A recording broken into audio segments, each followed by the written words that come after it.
Guys, কেমন আছো? আমি ভালো আছি। দেখতে পাচ্ছ মা আর আমি দুজনে বেরিয়ে গেছি। তো আমাদের ট্রেন ছিল 1:46-এ। তো দেখতে পাচ্ছ তখন 2টো বাজতে চললো, তখন আমাদের ট্রেন আসেনি।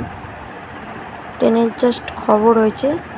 তো ট্রেন আস্তে আস্তে 2:05 এরম বেজে গেছিলো, ট্রেন চলে এসছে। তারপর আমরা চলে এসেছি মেমারি স্টেশনে। আর ট্রেনটা এতটাই ভিড় হয়েছিল। তারপর একটু সেল বসছিল, সেলের মধ্যে দিয়ে গেলাম। তো সেলের মধ্যে দিয়ে যাওয়ার সময় মাকে বললাম, মা আসার সময় সেলের জিনিসগুলো দেখবো একটু, অনেক জিনিস বসছে, একটু দেখতে হবে। কিন্তু আসার সময় আর মাথায় ছিল না ওসব, কারণ আমরা একটা জায়গায় যাচ্ছিলাম।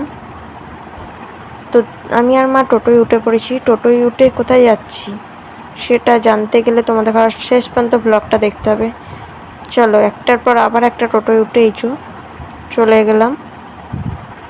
আমরা গেছিলাম সেদিনকে মা আর আমি মেমারিতে দেখো চারধারটা। এটা যাচ্ছিলাম কোথায়, একটা মন্দিরের সামনে দেখতে পাচ্ছ, খুব সুন্দর মন্দির।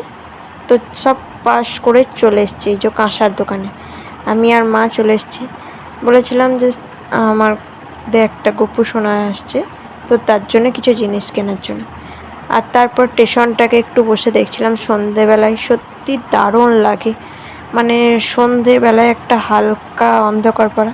তোমাদের ব্লগটা কেমন লাগলো?